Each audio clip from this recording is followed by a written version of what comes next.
Hello everyone, welcome to Rubisco medical library. और आज के लेक्चर में अपन second molecular hallmark of cancer का टॉपिक पढ़ रहे हैं, जो कि है इनसेंसिटिविटी टू ग्रोथ इनहिबिशन।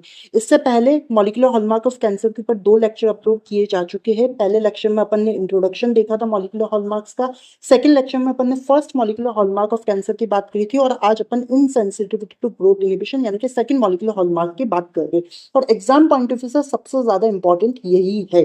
अब देखिए, आज के लेक्चर में अपन पढ़ेंगे क्या क्या। अपन सबसे पहले ट्यूमर सप्रेसर जीन के बारे में पढ़ेंगे। इसके बाद अपन ना इसके टाइप्स की बात करेंगे, जिसमें आरबी जीन और P53 जीन बहुत ही ज्यादा इंपॉर्टेंट है, इनके बारे में अपन देखेंगे। और लास्ट में फिर अपन ऑन्कोजीन और एंटी ऑन्कोजीन के बारे में देखेंगे। और एग्जाम में इसके ऊपर भी डायरेक्ट क्वेश्चन आ सकता है। ठीक है, चलिए अब अपन स्टार्ट करते हैं। तो अगर अपन बात करें इनसेंसिटिविटी टू ग्रोथ इनहिबिशन की, इसका मतलब साफ है कि कैंसर सेल्स ग्रोथ इनहिबिशन के टुवर्ड्स इनसेंसिटिव होगी। इसका मतलब क्या है कि भाई कैंसर सेल्स की ग्रोथ जो है वो इनहिबिट हो ही नहीं पाएगी, वो लगातार डिवाइड करती रहेगी। लास्ट लेक्चर में अपन ने ये देखा था कि कैंसर सेल्स के अंदर ग्रोथ प्रमोशन होता है, और अगर ग्रोथ प्रमोशन होगा तो सेल बहुत ज्यादा डिवाइड करेगी, और इनहिबिशन हो नहीं रहा तब भी अपन देखें कि सेल बहुत ज्यादा डिवाइड करेगी। नॉर्मल सेल्स के अंदर जो एक्सेसिव सेल ग्रोथ होती है उसे प्रिवेंट किया जाता है by the tumour suppressor gene.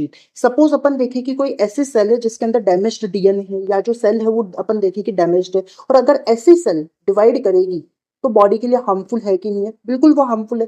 तो उस केस में उसके डिवीजन को रोका जाता है by the tumour suppressor gene. और ये जो ट्यूमर सप्रेसर जीन होता है वो सेल को जीवन से एस फेज के अंदर ट्रांजिशन नहीं करने देता है।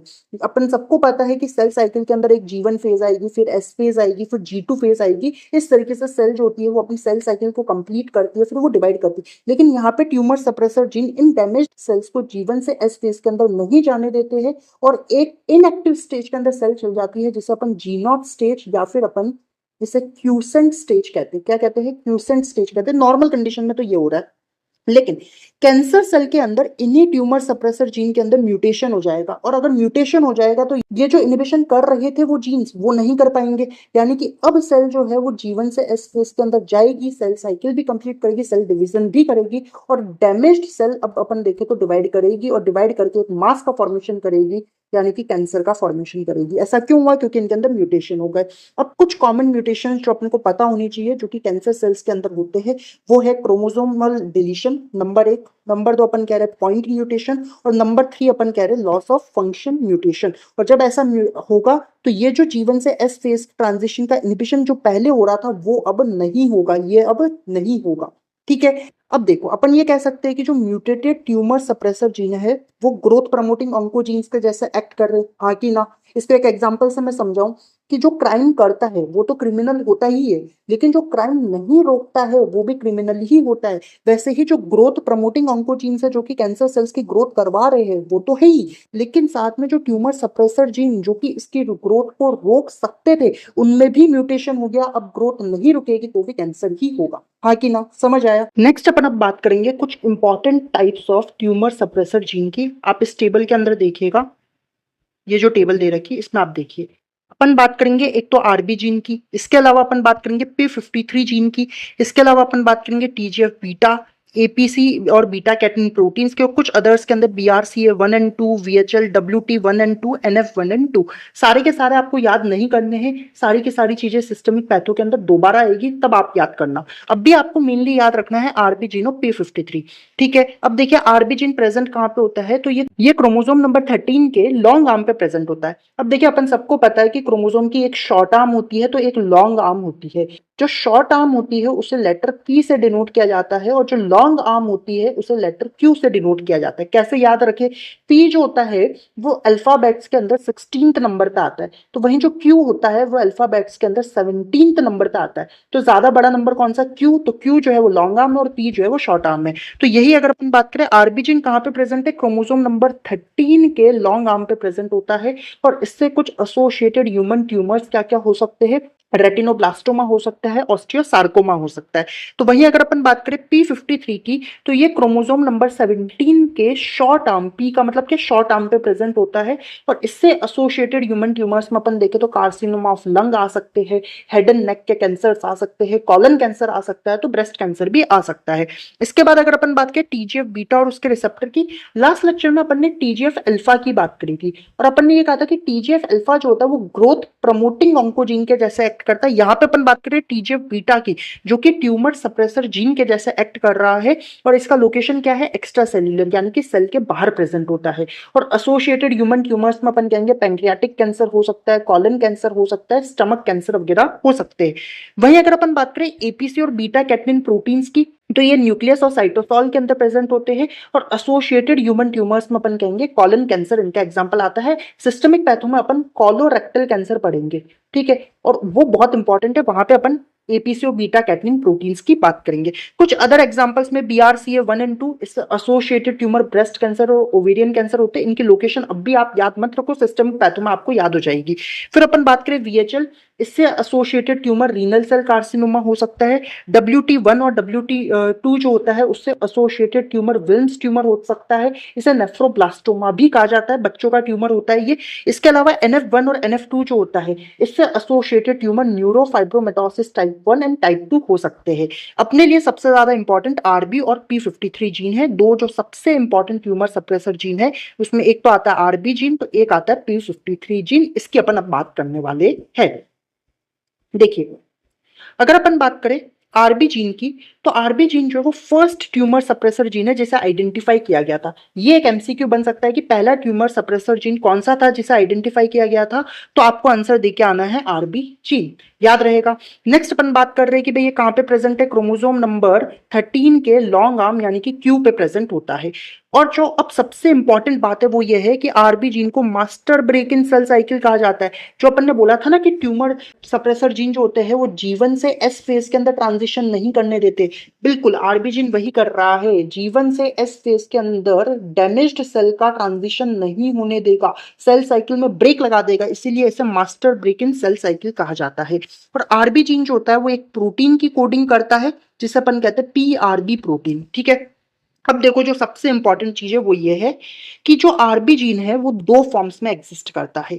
एक तो एक्टिव फॉर्म होती है जो कि नॉर्मल सेल्स में अपने को देखने को मिलती है, तो यही आरबी जीन इनएक्टिव फॉर्म में हो जाता है ट्यूमर सेल्स के अंदर। मतलब क्या है वो अपन समझते हैं। देखो एक्टिव फॉर्म के अंदर क्या होगा कि आरबी जीन जो होता है वो हाइपोफॉस्फोराइलेटेड होता है, यानी कि फॉस्फेट ग्रुप इससे अटैच्ड नहीं होता है, बल्कि नॉर्मल कंडीशन के अंदर एक ट्रांसक्रिप्शन फैक्टर जिसका नाम है E2F ट्रांसक्रिप्शन फैक्टर, ये E2F transcription factor RB gene से जुड़ा हुआ रहता है। और जब ये E2F transcription factor RB gene से जुड़ा हुआ रहता है तब सेल साइकिल जीवन फेज पे ही अरेस्ट हो जाती है, यानी कि सेल साइकिल जीवन से एस फेज के अंदर नहीं जा पाएगी जब E2F से अटैच्ड है। यानी कि इतना तो अपने को समझ आ रहा है कि भाई अगर आरबी जीन को जीवन से एस फेज के अंदर सेल साइकिल भिजवानी है तो उसके लिए इसको इस E2F से पीछा छुड़ाना पड़ेगा, हाँ कि ना, बिल्कुल। तो यही चीज होगी ट्यूमर के अंदर इनएक्टिव स्टेट के अंदर। देखो ट्यूमर्स में क्या होगा कि यह आरबी जीन हाइपर फॉस्फोराइलेटेड होता है, और कैसे होता है, कुछ ग्रोथ सिग्नल्स की वजह से, जैसे कि CDK आ गया, या अपन देखिए कि जो साइक्लिन्स वगैरह होते हैं, ये CDK और साइक्लिन्स जो होते हैं वो आरबी जीन के ऊपर फॉस्फेट ग्रुप को भेजते हैं। क्या भेजते हैं, फॉस्फेट ग्रुप को भेजते हैं। और जैसे ही फॉस्फेट ग्रुप आता है ये इस E2F का पीछा छोड़ देता है, इस E2F को रिलीज कर देता है, और जैसे ही E2F रिलीज होता है सेल साइकिल जो है वो एस फेज के अंदर प्रोसीड करेगी, यानी कि जीवन से एस फेज के अंदर चल जाएगी। और अगर एस फेज में जाएगी तो सेल साइकिल भी कंप्लीट होगी, सेल डिवीजन भी कंप्लीट होगा, और फिर डैमेज्ड सेल जो है वो डिवाइड करती जाएगी और एक ट्यूमर का फॉर्मेशन करेगी, कैंसर का फॉर्मेशन करेगी। ये इनएक्टिव स्टेट में देखने को मिलेगा। अब आरबी जीन से क्लिनिकल कोरिलेशन क्या हो सकता है, तो रेटिनोब्लास्टोमा, ये इससे एसोसिएटेड ह्यूमन ट्यूमर है, बहुत इंपॉर्टेंट एग्जांपल है। देखिए है क्या retinoblastoma, retinoblastoma most common intraocular tumour होता है यंग चिल्ड्रन का, ठीक है। और ये भी दो फॉर्म्स में देखने को मिलता है, एक तो स्पोरेडिक रेटिनोब्लास्टोमा होता है, तो एक फैमिलियल या फिर अपन कहेंगे इनहेरिटेड रेटिनोब्लास्टोमा होता है। अब इसको समझने के लिए कुछ बेसिक्स आपको पता होनी चाहिए।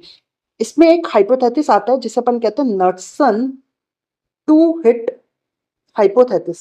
क्या कहते हैं, नट्सन टू हिट हाइपोथेसिस। अब ये हाइपोथेसिस क्या क्या है, देखो अपन सबको पता है कि हर जीन की दो अल्टरनेटिव फॉर्म होती है जिन्हें अपन अलील्स कहते हैं। तो ये जो नॉटसन टू हिट हाइपोथेसिस है वो ये कह रहा है कि रेटिनोब्लास्टोमा तभी होगा जब आरबी जीन के दोनों अलील्स के अंदर म्यूटेशन होंगे, यानी कि इन दोनों अलील्स का लॉस होगा, तब जाके रेटिनोब्लास्टोमा होगा। ये कौन कह रहा है? नॉटसन टू हिट हाइपोथेसिस कह रहा है। ठीक है, इतना समझ आया। अब इधर की तरफ देखो कि जो स्पोरेडिक रेटिनोब्लास्टोमा होता है ना, उसमें जो बच्चा पैदा हुआ है उसके अंदर अलील्स दोनों हेल्दी है, यानी कि दोनों अलील्स ही हेल्दी है। तो जो म्यूटेशन होंगे वो लाइफ टाइम के दौरान ही एक्वायर होंगे। वही चीज होगी कि दो इंडिपेंडेंट स्पॉन्टेनियस म्यूटेशन, यानी कि दो स्पॉन्टेनियस हिट जो है वो सेम रेटिनल सेल्स के अंदर होंगे। यानी कि एक आंख ये रही, एक आंख ये रही, इसके अंदर भी रेटिना है, इसमें भी रेटिना है, इसमें रेटिनल सेल्स है, और इस रेटिना के आरबी जीन के अंदर सेम रेटिनल सेल के आरबी जीन के दोनों एलील्स के अंदर म्यूटेशन होंगे। और ये कंडीशन कॉमनली अपन देखे तो यूनिलैटरल होती है, यानी कि एक ही आंख को अफेक्ट करती है। हाँ कि ना, इतना समझ आया। लेकिन यही अगर अपन बात करें फैमिलियल और इनहेरिटेड रेटिनोब्लास्टोमा की, तो इसके अंदर क्या होता है कि दोनों आंख के अंदर जितनी भी रेटिनल सेल्स है, दोनों आंख के अंदर जितनी भी रेटिनल सेल्स है, उनके एक अलील के अंदर म्यूटेशन हुआ रहता है। यानी कि बच्चा इनहेरिट करता है एक म्यूटेटेड अलील को फ्रॉम द पेरेंट्स, जिसे अपन कहते हैं जर्म लाइन म्यूटेशन। क्या कहेंगे? Germ line mutation. समझ आया? दो आंखें हैं, दोनों आंखों के अंदर जितने भी रेटिनल सेल्स होगी, उन सारे रेटिनल सेल्स के अंदर जो आरबी जीन है उसके एक अलील के अंदर म्यूटेशन हो रखा है। मतलब क्या है इसका कि भाई अब सिर्फ एक ही म्यूटेशन की जरूरत है, क्योंकि दो म्यूटेशन की जरूरत थी तो एक तो ऑलरेडी इनहेरिट हो गया, तो एक ही स्पॉन्टेनियस हिट या म्यूटेशन की रिक्वायर्ड है, और वो किसी भी सेल में हो सकता है। और ये जो कंडीशन होती है वो कॉमनली बाइलेटरल होती है, यानी कि दोनों आंखों को अफेक्ट करती है, क्योंकि एक ही म्यूटेशन चाहिए तो वो भाई साहब यहाँ पे भी हो सकता है, यहाँ पे भी हो सकता है, दोनों आंखों के अंदर बड़े आराम से हो सकता है, क्योंकि दो म्यूटेशन होना बहुत रेयर होता है। ये बहुत रेयर कंडीशन होती है। यानी कि ये जो कंडीशन अपन कह रहे हैं स्पोरेडिक वाली, this will be the rare condition, but ये कंडीशन ज्यादा कॉमन होगी। कौन सी? इनहेरिटेड वाली, क्योंकि एक इनहेरिट हो रखा है और एक म्यूटेशन होना है, जो कोई बहुत बड़ी बात नहीं है। अब देखो, जिन बच्चों के अंदर इनहेरिटेड रेटिनोब्लास्टोमा होता है, उनके अंदर अर्ली एडल्ट लाइफ के अंदर अर्ली एडल्ट लाइफ के अंदर ऑस्टियोसार्कोमा होने के रिस्क बहुत ज्यादा हो जाते हैं। ठीक है, इतना समझ आया। ये अपन ने बात करी रेटिनोब्लास्टोमा की। सेकंड अपन अब बात कर रहे हैं P53 जीन की, जिसे अपन TP53 भी कह सकते हैं। और ये प्रेजेंट कहाँ पे होता है? क्रोमोसोम नंबर 17 के P आर्म पे प्रेजेंट होता है, यानी कि शॉर्ट आर्म पे प्रेजेंट होता है। याद नहीं रहे तो P से P आप मिला सकते हो कि क्रोमोसोम नंबर 17 के P आर्म पे ये प्रेजेंट होगा, शॉर्ट आर्म पे प्रेजेंट होगा। और यहाँ पे सबसे इंपॉर्टेंट बात जो मैं बता रहा हूँ कि जो P53 जीन होता है, it is the most common mutated gene in human cancer. MCQ बन सकता है। लास्ट लेक्चर में अपन ने आरएस ऑन्कोजीन की बात करी थी, और अपन ने ये कहा था कि ये मोस्ट कॉमन ना म्यूटेटेड ऑन्कोजीन होता है। This is very important. Most common mutated oncogene अगर पूछा जाए आरएस है, लेकिन अगर मोस्ट कॉमन म्यूटेटेड सिर्फ जीन अगर बोल रहे हैं तो P53 है। अगर most common mutated tumour suppressor gene बोल दे तब भी P53 है। ये एमसीक्यू बन सकता है, गलती मत करिएगा। अगर ऑन्कोजीन है तो आरएस है, म्यूटेटेड सिर्फ अगर जीन बोल रहे हैं तो P53 है। इसके अलावा जो P53 जीन होता है इसे गार्डियन ऑफ द जीनोम भी कहा जाता है। क्यों कहा जाता है? क्योंकि भाई साहब ये मेंटेनेंस रोल परफॉर्म करता है। एक तो सेल साइकिल अरेस्ट के अंदर, यानी कि क्यूसेंट स्टेज के अंदर P53 अपना रोल प्ले करता है, एक डीएनए रिपेयर के अंदर अपना रोल प्ले करता है, तो एक अपोप्टोसिस के अंदर ये अपना रोल प्ले करता है। मतलब क्या है देखिएगा, अभी अपन ने ऊपर बोला कि जो आरबी जीन है जब वो E2F ट्रांसक्रिप्शन फैक्टर से अटैच्ड होता है, जब उससे बाउंडेड होता है, तब जीवन से एस फेज के अंदर सेल नहीं जा पाएगी। हाँ कि ना? अब सवाल ये उठता है कि भाई आरबी जीन जो था वो हाइपोफॉस्फोराइलेटेड था ऊपर ऊपर अब भी अपन ने देखा, तो ये हाइपोफॉस्फोराइलेटेड रहा किस वजह से रहा? वो बिल्कुल रह रहा है P53 जीन की वजह से। इधर की तरफ देखिएगा कि ये जो P53 जीन होता है वो इंड्यूस करता है P21 को, और ये जो P21 होते हैं वो साइक्लिन और सीडीके को इनहिबिट कर देते हैं, जो कि आरबी जीन को फॉस्फेट ग्रुप दे रहे थे। लेकिन यहाँ पे ये इनहिबिट हो रखे तो फॉस्फेट ग्रुप आरबी जीन के पास नहीं जाएगा, वो E2F से ही बाइंडेड रहेगा। और अगर E2F से ही बाउंडेड रहेगा तो सेल साइकिल जो है वो जीवन से एस फेज के अंदर नहीं जा पाएगी, और जो डैमेज्ड डीएनए और डैमेज्ड सेल है उसके रेप्लिकेशन को प्रिवेंट किया जाएगा। हाँ कि ना? इसके अलावा भाई पहले तो वो देखेगा भी सेल है, सेल के अंदर डैमेज डीएनए है, उसको पहले तो वो डिवाइड नहीं करने देगी। फिर ये P53 क्या करेगा कि ठीक है भाई डैमेज डीएनए इसको रिपेयर करने की कोशिश करते हैं। तो जो P53 होता है वो कुछ डीएनए रिपेयर जीन्स जैसे कि GADD45 को अप रेगुलेट करता है। अब अपरेगुलेट करने के बाद में वो उसे अपॉर्चुनिटी प्रोवाइड कर रहा है कि भाई जितनी भी दिक्कतें डीएनए में है उसको ठीक कर लो। ठीक कर लूंगे तो बढ़िया बात है, यानी कि अगर डीएनए रिपेयर हो गया तो सेल साइकिल वापस से कंटिन्यू हो जाएगी। लेकिन अगर डैमेज्ड इरिवर्सिबल हो तो फिर ये p53 apoptotic genes, pro apoptotic genes जैसे कि बेक्स जीन को, बीएक्स जीन को अपन देखें तो ना एक्टिवेट कर देगा, जिसकी वजह से सेल डेथ होगी और ये फिर म्यूटेंट क्लोन से सेल को प्रोटेक्ट करेगी। ये नॉर्मल कंडीशन में होगा। लेकिन यही अगर अपन देखें कि p53 के अंदर म्यूटेशन हो गया जो कि मैलिग्नेंसी के अंदर, कैंसर्स के अंदर देखने को मिलेगा, तो फिर क्या होगा? तो फिर ऑब्वियस बात है कि p53 का फंक्शन का लॉस होगा। अगर फंक्शन लॉस होगा तो जीवन से एस फेज के अंदर जो ट्रांजिशन नहीं हो रहा था वो अब हो जाएगा, उसका फेलियर हो जाएगा। जो इनिबिशन हो रखा था उसका फेलियर हो जाएगा, जिसकी वजह से डैमेज सेल्स एस फेज के अंदर एंटर करेंगे, जिसकी वजह से क्या होगा कि भाई जो डैमेज्ड सेल्स थी वो डिवाइड करेगी, वो रेप्लिकेट करेगी और इस तरीके से अपन कह सकते हैं कि भाई डॉटर सेल्स के अंदर इन म्यूटेशंस का एक्यूमुलेशन होता रहेगा। और अगर एक्यूमुलेशन होता रहेगा तो अपोप्टोसिस भी फिर अपन देखें तो नहीं हो पाएगा, क्योंकि अपोप्टोटिक जीन को भी कौन एक्टिवेट कर रहा था? p53 कर रहा था, और इनके अंदर ही म्यूटेशन हो गया तो अपोप्टोसिस भी नहीं होगा, यानी कि सेल डेथ भी नहीं होगी। और ओवरऑल अपन देखें तो क्लोनल एक्सपेंशन और मैलिग्नेंट ट्रांसफॉर्मेशन होगा। ये डैमेज सेल्स लगातार डिवाइड करते रहेंगे और एक ट्यूमर का फॉर्मेशन कर लेंगे। समझ आई चीज? अब इसका क्लिनिकल कोरिलेशन क्या हो सकता है? ली फ्रोमेनी सिंड्रोम हो सकता है।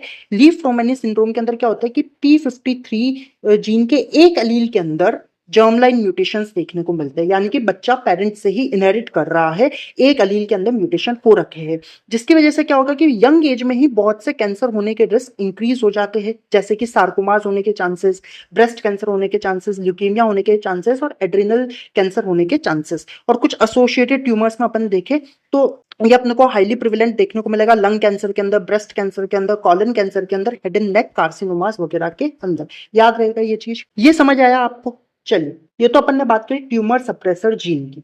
नेक्स्ट अपन अब बात करेंगे ऑन्कोजीन और ट्यूमर सप्रेसर जीन के बीच में डिफरेंसेस की। लास्ट लेक्चर में अपन ने ग्रोथ प्रमोटिंग ऑन्कोजीन की बात करी थी और आज के लेक्चर में अपन ने ट्यूमर सप्रेसर जीन्स की बात करी है। इन दोनों में क्या डिफरेंस होते हैं वो अपन देखते हैं। वो आप इस टेबल में देखिएगा, इधर की तरफ देखिए।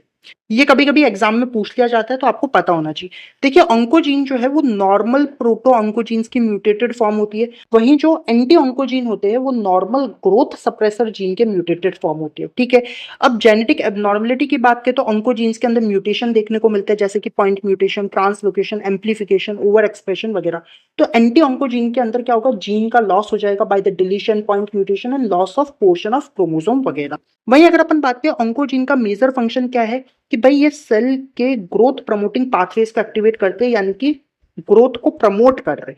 लेकिन यही एंटी ऑन्कोजीन का फंक्शन क्या है कि ये इनहिबिशन पाथवे जो होते हैं, जो सप्रेसर पाथवे होते हैं, उनको इनहिबिट कर देते हैं, रिमूव कर देते हैं, जिसकी वजह से सेल ग्रोथ होती रहे। यानी कि जो सेल ग्रोथ को इनहिबिट कर सकते थे उन पाथवे को ही इनएक्टिवेट कर दिया, उन्हें ही इनहिबिट कर दिया, जिसकी वजह से ग्रोथ होती रहे। ठीक है, अब level of action in cell की बात करें तो जो ऑन्कोजीन होते हैं वो डिफरेंट लेवल्स पे एक्ट करते हैं, जैसे कि सेल सरफेस पे, साइटोप्लाज्म पे, म्यूटेशन वगैरह। तो वहीं एंटी ऑन्कोजीन भी अलग अलग लेवल्स पे एक्ट करते हैं, जैसे कि cell surface, cytoplasm, nucleus etcetera. और कुछ मेजर टाइप्स की बात करें तो लास्ट लेक्चर में अपन ने ग्रोथ प्रमोटिंग ऑन्कोजीन्स में कहा था कि मेनली ये 5 तरीके के होते हैं। उनको याद रखने का मैंने एक तरीका बताया था। सबसे पहले न्यूक्लियस आता है सेल के अंदर, तो ये यहाँ पे आ जाएंगे न्यूक्लियर ट्रांसक्रिप्शन फैक्टर। फिर आता है साइटोप्लाज्म, तो अपन कहेंगे साइटोप्लाज्मिक सिग्नल ट्रांसडक्शन प्रोटीन। फिर अपन ने कहा था मेम्ब्रेन आती है, तो मेम्ब्रेन पे रिसेप्टर्स होते हैं और यहाँ पे रिसेप्टर होंगे ग्रोथ फैक्टर्स के, तो रिसेप्टर्स फॉर ग्रोथ फैक्टर। और उसके अलावा फिर अपन बात कर रहे थे ग्रोथ फैक्टर्स, और ये सब करके अपन देखें तो सेल अपना साइकिल कंप्लीट करता है, यानी कि सेल साइकिल रेगुलेटरी प्रोटीन्स। इसकी अपन ने बात लास्ट लेक्चर में करी थी। और इसके टाइप्स जो है ट्यूमर सप्रेसर जीन के या एंटी ऑन्कोजीन के, वो अपन ने आज के लेक्चर में देखे। आरबी जीन हो गया, p53 जीन हो गया, टीजीएफ बीटा और उसके रिसेप्टर एपीसीएन बीटा कैटनिन, और कुछ अदर्स के एग्जांपल्स में BRCA 1 and 2, VHL WT 1 and 2, NF 1 and 2 ये अपन ऑलरेडी देख चुके हैं। ठीक है, so guys that was all about today's lecture. बहुत ही इंपॉर्टेंट लेक्चर था। आई होप आप लोगों को समझ आया होगा। And if you found this lecture useful and helpful then do like, share and subscribe the channel and thank you for watching.